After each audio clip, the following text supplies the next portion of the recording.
Assalamualaikum warahmatullahi wabarakatuh. Selamat datang di Royal Official. Kali ini kita akan membahas pembunuhan berantai yang dilakukan oleh Suratji, warga desa Semayang, Kecamatan Sunggal, Deli Serdang.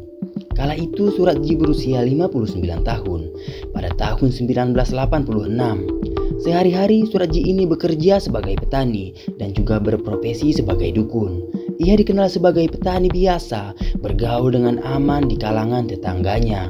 Namun siapa sangka Suratji sudah membunuh 42 korbannya, di mana semua korbannya adalah perempuan. Semua korban merupakan pasien yang datang ke rumah Suratji. Semua perempuan itu ingin mendapatkan ilmu pengasihan atau penglaris dari Suratji. Ia meminta setiap kliennya datang membawa kembang telon, kemenyan putih, kemenyan Arab, dan sepasang jeruk purut. Adapun syarat lainnya, harus bersedia diikat dan dikubur setengah badan di tempat yang sunyi pada malam hari. Syarat lainnya, pasien tak boleh memberitahukan ritual itu kepada orang lain. Korban pertama Suratji adalah perempuan bernama Tukiem alias Iem. Korban datang ke rumah Suratji pada Desember 1986 kisaran jam 6 sore. Iem ini ingin mendapatkan kesuksesan hidup dari Suratji. Setelah ia mengutarakan maksudnya, dukun itu mengajaknya ke area perkebunan tebu Semayang yang berjarak sekitar 1 km dari rumahnya. Saat keluar, Suratji membawa cangkul, tali, dan karung, sedangkan ia mengikuti langkah Suratji dari belakang. Langkah mereka terhenti setelah menemukan lokasi yang cocok untuk ritual pengasihan itu. Suratji meminta Iem untuk memegang senter untuk menerangi tanah yang bakal dia gali. Suratji menggali lubang sedalam 1 meter, panjang lubang sekitar 1 meter dan lebar 70 cm. Karena biasa mencangkul, tak butuh lama bagi Suratji untuk membuat lubang seukuran itu. Suratji lalu meminta Iem masuk ke lubang. Kaki dan tangan Iem diikat sambil berdiri. Setelah itu Suratji naik, lalu mengeruk lagi lubang dengan tanah. Tubuh Iem terkubur mulai kaki hingga dadanya. Kemudian Suratji jongkok di hadapan Iem. Kemudian Suratji ini menyenderkan kepala Iem di atas paha kakinya. Tiba-tiba tangan kiri Suratji menutup mulut dan hidung wanita itu, sedangkan tangan kanannya mencekik leher Iem. Korban tak bisa memberontak karena hampir seluruh badannya sudah terkubur di dalam tanah. Dalam hitungan menit, nyawa Iem pun melayang, meninggal seketika di tempat itu. Kemudian Suratji melakukan ritual lain dengan air liur korban yang sudah tidak bisa bergerak. Setelah itu, tubuh korban diangkat kembali. Ia membuka ikatan tali di kaki dan di tangan Iem, membuka seluruh pakaiannya hingga telanjang. Lalu Suratji menguburkan kembali korbannya di tempat itu. Esok paginya, Suratji beraktivitas seperti biasa, bertani seolah-olah tak ada kejadian apapun. Ia bergaul seperti biasa dengan tetangganya.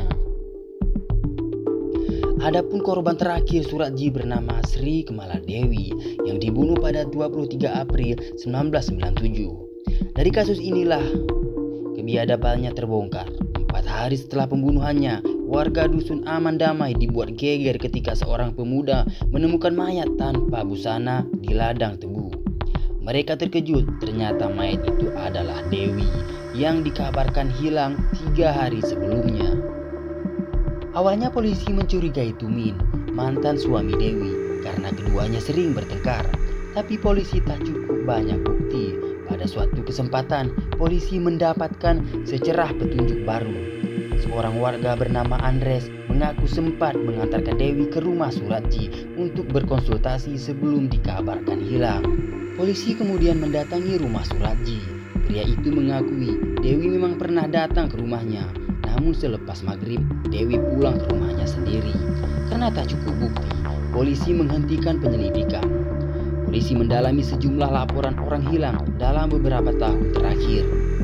Ternyata dari sekian banyak orang yang dilaporkan hilang itu, terdapat suatu kejanggalan. Kebanyakan dari mereka merupakan pasien Suratji.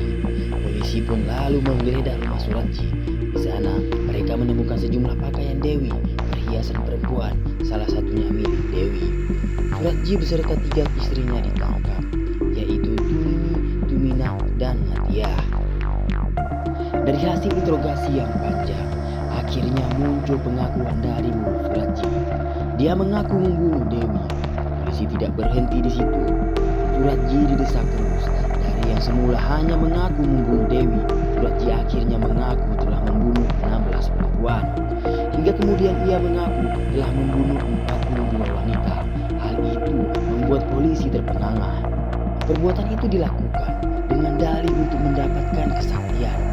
Pembunuhan berantai ini dilakukan dari 1986 hingga 1997. Bahkan Suratji mengaku menerima bisikan gaib untuk membunuh 72 perempuan. Istri tertua Suratji, yakni Tumini, ikut membantu perbuatan suaminya.